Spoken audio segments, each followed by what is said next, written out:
હાલો મિત્રો, પહેલા તો ઇયરફોન હોય તો કાનમાં નાખી દીજો.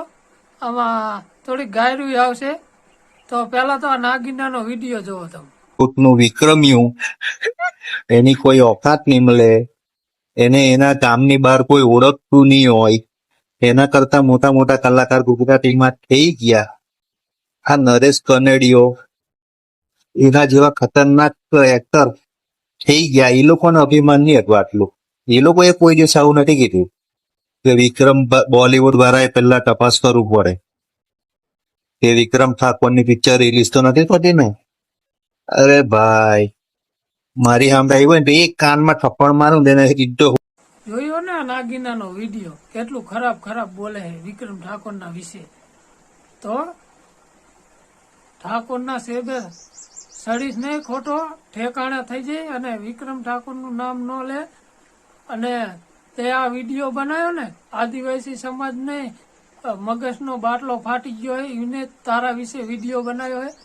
એમના કામાય સડતો નહીં, ન કે ગાયનમાં તીરખામણા ખાલી દેશે. એ વિક્રમ ઠાકોરને ફૂલ સપોર્ટ કરે છે અને મારા સમાજે તને નાગો કરીને રોડે દોડાવશે. હલો દોસ્તો, નમસ્કાર, જય શ્રી કૃષ્ણ.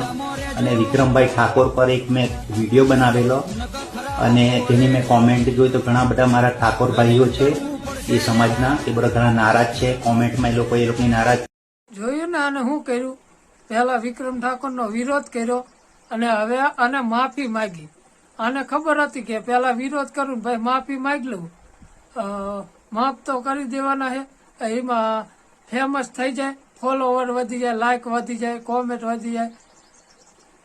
પછી કે ઠાકોર સમાજવાળાએ કોમેન્ટો કરી કરીને ગાયરું દીધી એટલે કે હું માફી માંગુ. કોમેન્ટોને બદલે એ રીતે તને ઢળ છે હું તો કહું. અને આને ફેમસ રહ્યો ને, અને ફેમસ થવું કરી જ નાખો અને નાગો કરી અને ઢળ્યો. અને મારા ઠાકોર સમાજવાળાને કહું કે આ વિડીયો શેર કરો જેટલો બનેલો. ગઢવાડી સૈયે અમે મોઢા ફેરા જઈએ, ગઢવાડી સૈયે અમે મોઢા